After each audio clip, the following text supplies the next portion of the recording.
So this is your typical Packard Bell LPX case. So what is LPX? LPX is essentially the form factor of the back of this case, because down here you got this kind of flat-lying motherboard with all the I/O that the motherboard supports being directly connected to the motherboard.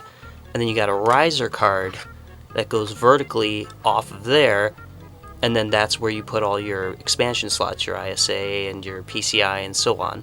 And the idea here was that essentially they could make one type of board for the bottom and then put different risers in it to give different heights for computers, because back then they didn't have the half height cards like these little short cards, like little network cards and little video cards and stuff. They didn't have that. They had just full-sized cards, and they were trying to figure out a way to sort of flatten a computer case with full-size cards in it.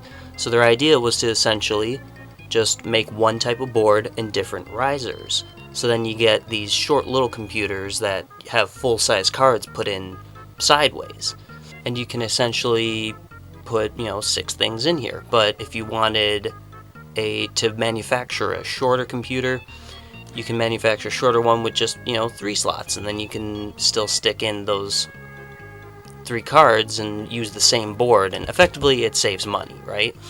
So eventually, when the writing was on the wall and everyone started switching to ATX, and everyone started moving away from LPX, like IBM and Compaq, they were all using LPX, but they all switched to ATX because it was cheaper. Packard Bell decided to do the same, and they started using these sort of cheap generic cases, and this was like right before they just disappeared from the US altogether and they went out of business.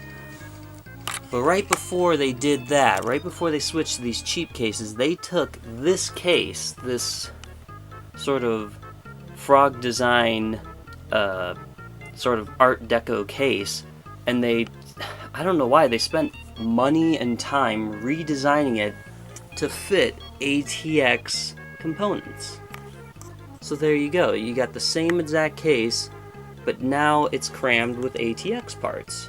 They finally realized that you don't need 2 grills on the power supply fan. You got a plastic grill here, and then you got a metal grill on the inside, which is just killing airflow. I don't know why you do that. So they figured that out, and they're like, okay, we just need 1 grill. Look at how much depth. You got at least like an inch or so depth before you can get into there. Now the thing about this case is that they spent, somebody had to spend time and money redesigning a case they had, rather than just buying a generic case and just putting your components into that.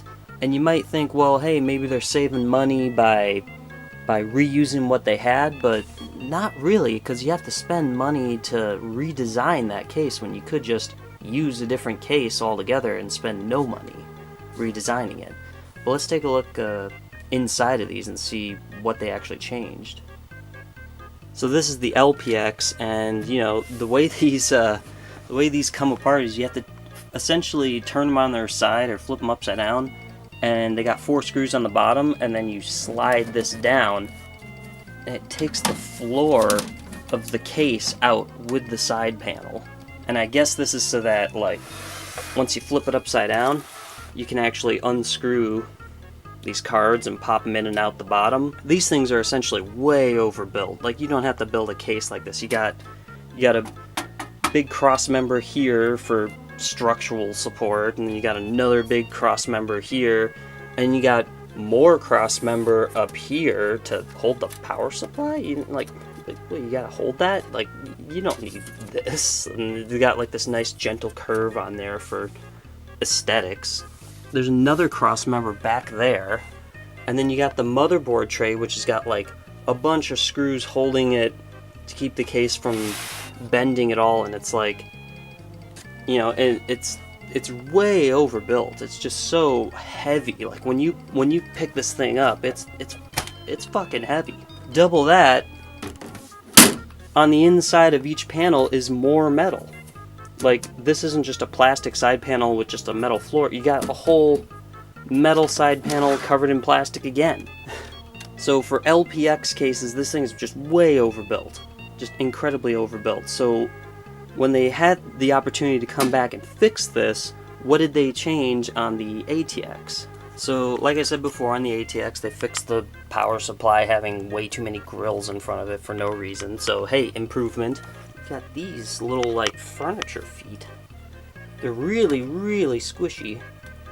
These like brown feet that are like extra tall, and I think that's so that more air can get into there, because maybe ATX just needed a little bit more cooling. But again, you still got the same door where this giant metal door takes the bottom of the case with it. This crossmember, a lot smaller, because there's no reason this thing needs to be built like a tank, so we got a smaller crossmember. This crossmember completely eliminated, even though still got the little hole there that you can screw into, but not on this side. So that's gone. Power supply support thingamajig with the integrated with the big curve, that's gone, because you don't need that, of course not. But now power supply is now turned sideways on top of the CPU fan. So you got your CPU fan hidden down in there. Same old Packard Bell whatever CPU fan. Got some blue drive cables, because blue. The hardware inside of this, they did all this work. They had to pay someone to redesign this case. They had to, you know, manufacture new parts and remanufacture the case. And the hardware that's in it, same hardware. Same exact hardware. Nothing changed. It's still just a Pentium 1. Nothing new. No socket 8, no slot 1, no slot 2, no super socket 7, nothing. It's all just the same exact hardware that's in the other computer, only now it's on an ATX board. There's not even an AGP slot, only 2 PCI getting ripped off there. I can't fathom why this thing exists. Again, another brilliant design.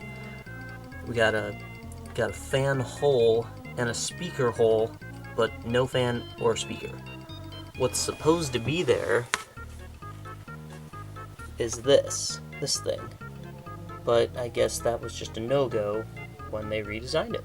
The one good thing that comes out of this is it's now years into the future. We can gut all of that crap out of there and put something neat in. So I'm thinking like I could either do like Pentium 3 1 gigahertz and make it like a, you know, like a retro upgrade, like, you know, someone went into a computer shop and the guy was nuts and stuck a Pentium 3 in it or something, you know. Or, you know, I could just run with this hardware because this is kind of a rare computer and you're never gonna find another one. Well, you might, but I could just try to push that Pentium 1 to its limits. But the Pentium 1 is not a very fast processor. I've tried so hard to just, you know, really push it, see what it can do, but, you know, it can barely play back like 240p video. It can just about, you know, do it and have okay quality, but when you stick like newer graphics cards in there that support just regular widescreen resolutions just to get something decent out of it, like the processor just has such a hard time running those drivers, like, and you can't run Windows fundamentals on it because it's just like having a heart attack the whole time. Like you move the mouse around and then watch the CPU usage spike. So it's like, I'm thinking Pentium 3, Pentium 4, something cool in there might be a little bit better off. Well, anyway, that's the ATX Packard Bell case. Weird oddity. I don't know why it exists, but kind of glad it does, because now we can make something cool.